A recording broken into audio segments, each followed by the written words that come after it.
It's recording? Yes, Rabbi.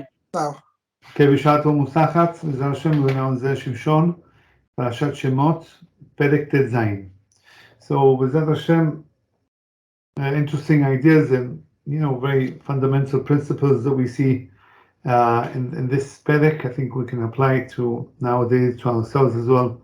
So I think it's an interesting point. Okay. Midah Shabbat. May the learning should also be for the Ilui Nishmat of Shaul ben Yosef, Zera Hashem, who's the father of Dani, who said within the 3 days in the week. So Zera Hashem should also be his Ilui Nishmat. Okay, so Midah Shabbat al pasuk Ata tir'eh asher a'aseh leFaro is a pasuk that says, you will see.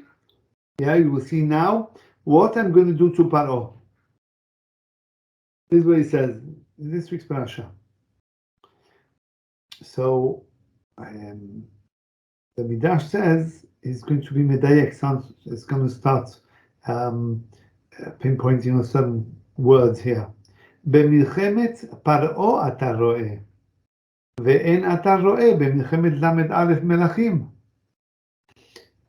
Because Baruch is speaking here. Baruch says to Moshe, you will see, now you will see, Asher A'aseh, that I will do to Paro. You will see to Paro, but you won't see, the Midrash says, you will see to Paro, but you won't see what's going to happen in the future with the 31 kings that Am Yisrael are going to defeat. Okay, in other words, here we see that already HaKadosh Baruch Hu is sealing the fate of Moshe Rabbeinu. He says, no, you won't see the conquering of Eretz Canaan, Eretz Israel. You won't see that. He says this is what he sees in the Mishnah, in the Midrash. Right, from the diuk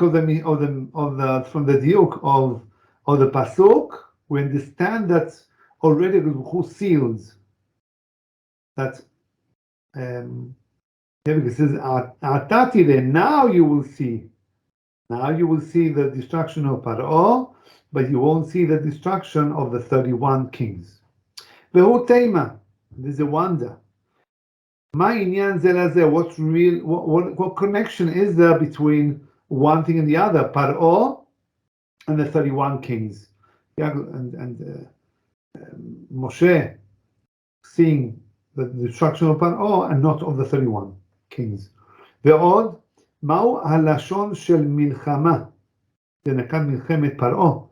Another thing that we have to ask in this midrash is, what's this idea of war with Paro? A war with Paro, the Midrash is expressing itself in that form. A war with Paro, what type of war was going on? Why war? מלחמת פרעה, ולמה דווקא אתה רואה? Why is it that you, דווקא you, not Am Yisrael, maybe Am Yisrael, the rest of Am Yisrael, the truth is that the whole of Am Yisrael didn't see. Because everybody passed away. Everybody who came into the Midbar from Mitzrayim, from Mitzrayim, as they were coming out to Mitzrayim, during those 40 years, everybody passed away. The ones who went into Eretz Yisrael were the children. They were the ones who came and conquered Eretz Yisrael. So why does the pasuk says ve'ata tir'eh, on you will see? The others won't see it either. Why dafka to Moshe do we see this decree, so to speak? Okay, so that's the Midrash and the few questions we just explained now. Yesh Omar, the Midrash nizkar le'el, this Midrash that we just read, al pasuk hakodem, on the pasuk which is before that, which is pasuk Chav Vav, right? Chav Vav, it says, the pasuk says, what does the pasuk say? למה הרעות לעם הזה? Moshe Rabbeinu complains. Moshe Rabbeinu complains, why, Ribono Shel Olam, why are you making Am Yisrael suffer so much? Why right? Why are they suffering so much? He complained. We're going to see why he complained and what was the idea behind it. Matzinu, we've seen, Shetar'omet Moshe, the complaining of Moshe, Hayama nishtana ha'am hazeh mishar mot ha'olam, shenishtabed begalut Mitzrayim. The complaint of Moshe Rabbeinu was, why is it that Am Yisrael are different to the rest of the other nations? Am Yisrael had to go through Galut of Mitzrayim and the other nations not. Why? Moshe Rabbeinu was reaching to a point that what's going on? Why is Am Yisrael suffering so much? There's a few understandings that we've gone through, the years, but it gives also another idea here. Maybe it's because of what Moshe Rabbeinu, or what HaKadosh Baruch Hu said, that was Brit Ben HaMetarim, when HaKadosh Baruch Hu spoke to Avraham Avinu and says, in the future, your descendants will be a stranger in a strange land, which is Mitzrayim. So maybe because of that, Am Yisrael have to suffer?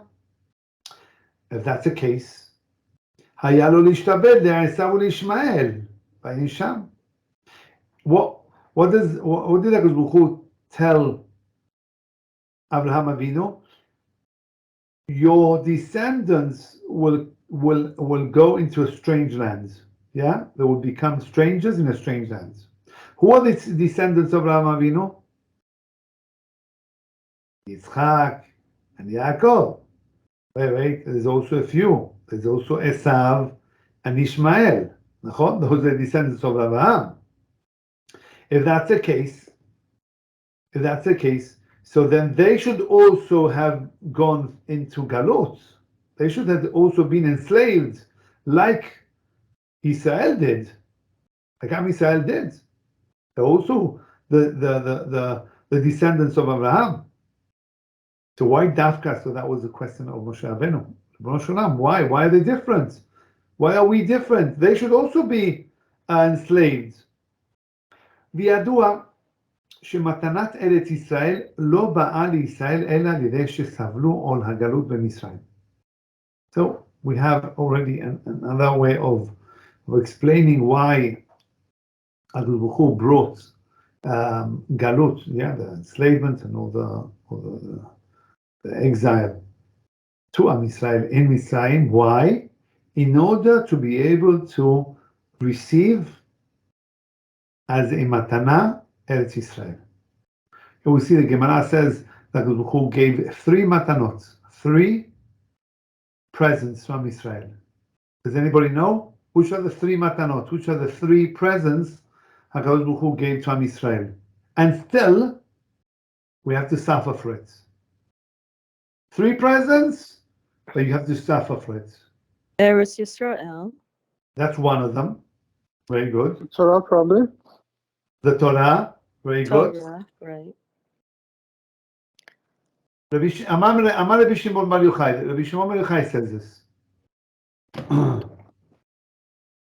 And the other one is Olam Haba. Olam Haba is also a what do you call this? A present that we get, is a sechar that we get, but you have to suffer through it. You have to go through. You have to behave properly, do plenty of mitzvot. Not that you're suffering doing the mitzvot, but you have to go through you have to exert yourself. That's what it means. It doesn't mean that you have to suffer in terms of pain, but you have to exert yourself much more. You have to mamash mesiyut nefesh. In order to gain olam haba, you have to moser nefesh. You have to exert yourself much more than normal. Right? We hear a story of Rosh Shimon. One of the big donors of Rosh Shimon for tzedakah, Kupa of tzedakah. So he said, "I want to sit down with you." I want to sit down with you in Olam Haba. So he says, you want to sit down with me in Olam Haba? So, he called the Kupa of the Tzedakah. He says, how much are we in debt? So he said, we're debt in $20 million. So he says, yeah, you pay $20 million and you get, oh, it's too much. Why is too much? I'm a millionaire, but not so much. I would have to exert myself. That means I wouldn't be able to go here, go there, and have a good time, whatever it is, and suffer a bit. Like I wouldn't. Basof, no. So the grandson says, "Oh, well, at least get whatever he wanted to give you, 10 million, 5 million, whatever. Just get it for the tzedakah." He says, "No, that wasn't the idea. The idea is I have to teach him that you only get olam haba if you work for it. If you mamash." Exert yourself in whatever mitzvah that you're doing, or you show the love for a certain mitzvah. So it's very easy to give 1 million when you have 5, and you have 10 or 20. You give 1 million. Wow, it looks a lot of money, but you're not exerting yourself. When the person exerts himself in anything, waking up in the morning when the person is he's really tired, and he exerts himself and mamash, he gets up from the warm bed, or he's not feeling maybe so well, and he makes a big effort and be able to go tefillah even early, etc. So that is the sechar. That shows that you're an eved. If everything goes fine, right? You can't wait. You can't go to sleep anyway. You woke up early and you're feeling good. Everything okay? You go tefillah, Baruch Hashem, that's good. But there's no exertion. You haven't showed you're a proper slave. Not slave, but you're proper eved, right? Proper servant to Hashem. So over here we see that in order to be able to gain Eretz Israel as a present, still Am Yisrael had to go through enslavement. He had to go through tough time. וכן פירש רש"י על פסוק וילך אל ארץ מפני יעקב אחיו. We see the word that Yaakov Avinu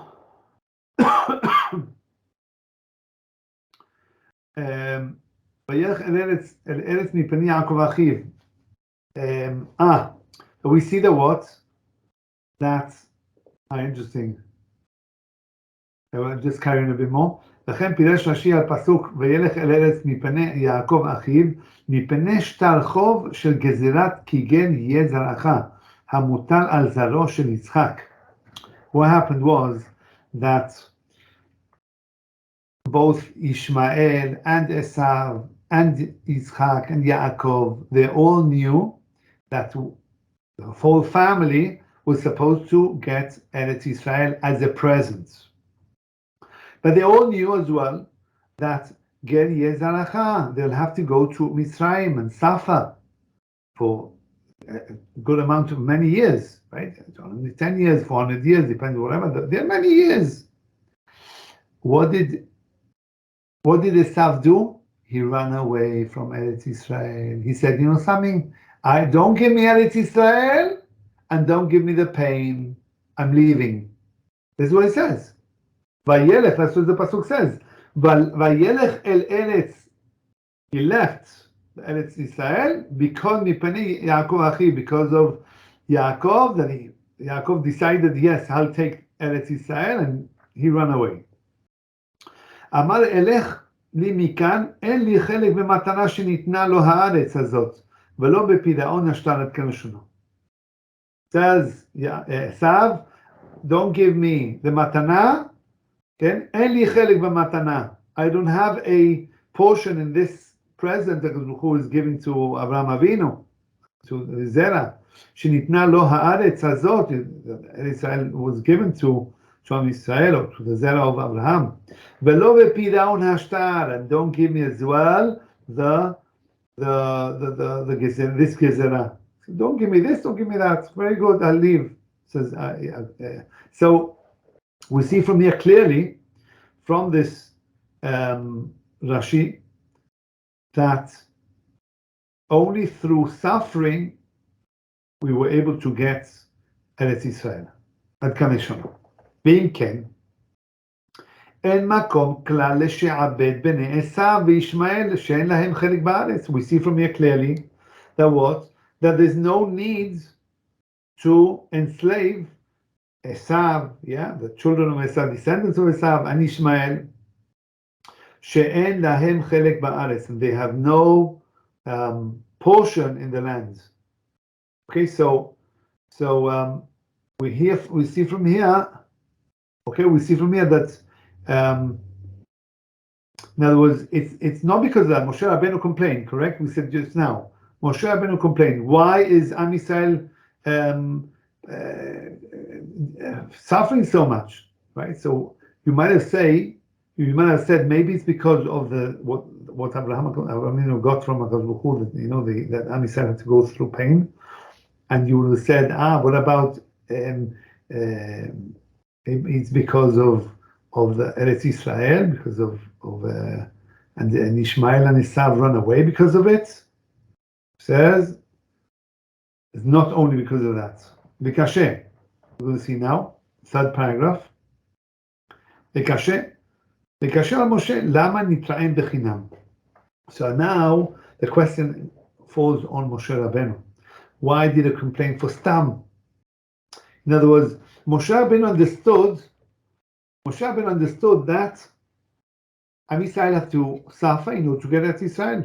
Why did he complain? Because he was saying maybe it's a complaint because of the other nations. What are the other nations? Ishmael and Esav have nothing to do with Israel because they ran away from it. They didn't want to have the Makkah, to be enslaved, and therefore they didn't get Eretz Israel either.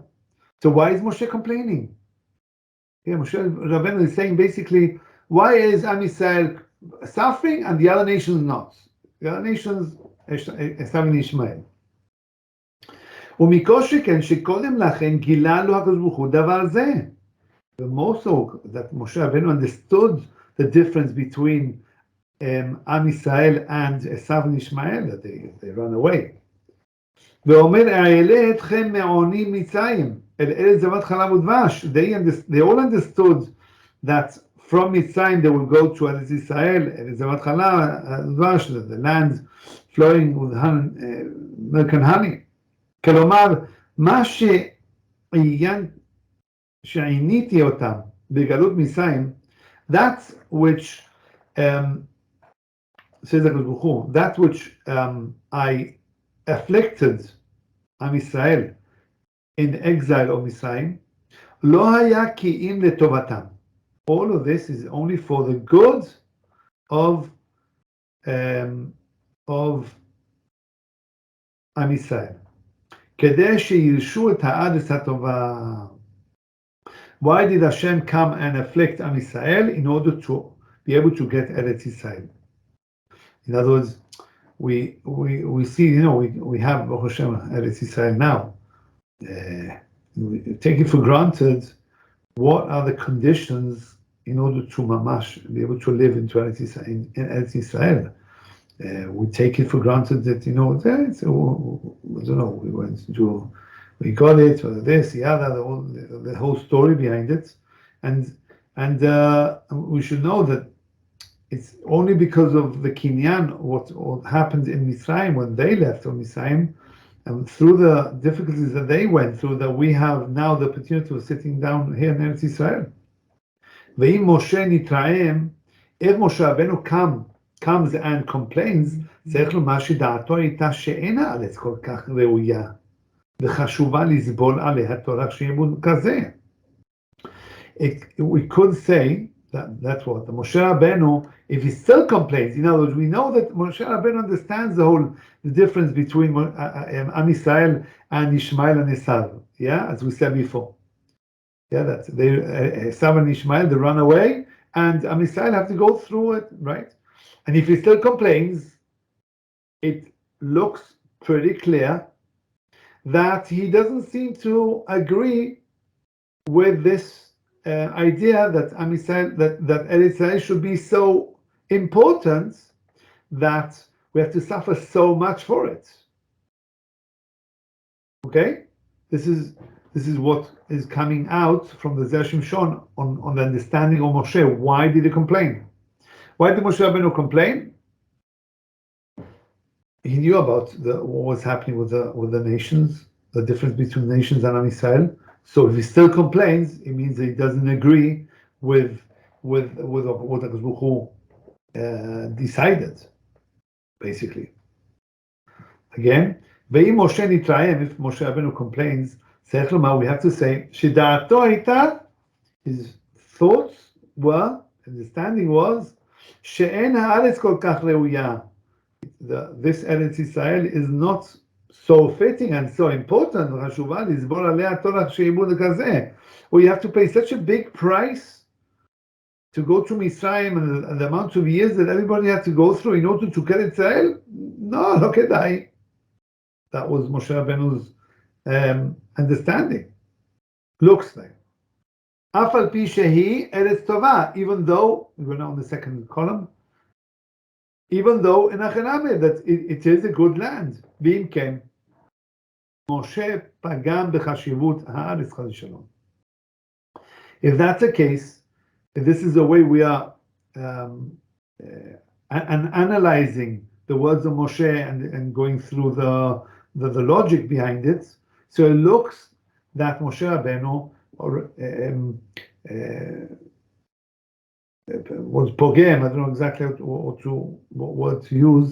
Pogem means like spoiled, כביכול, spoiled the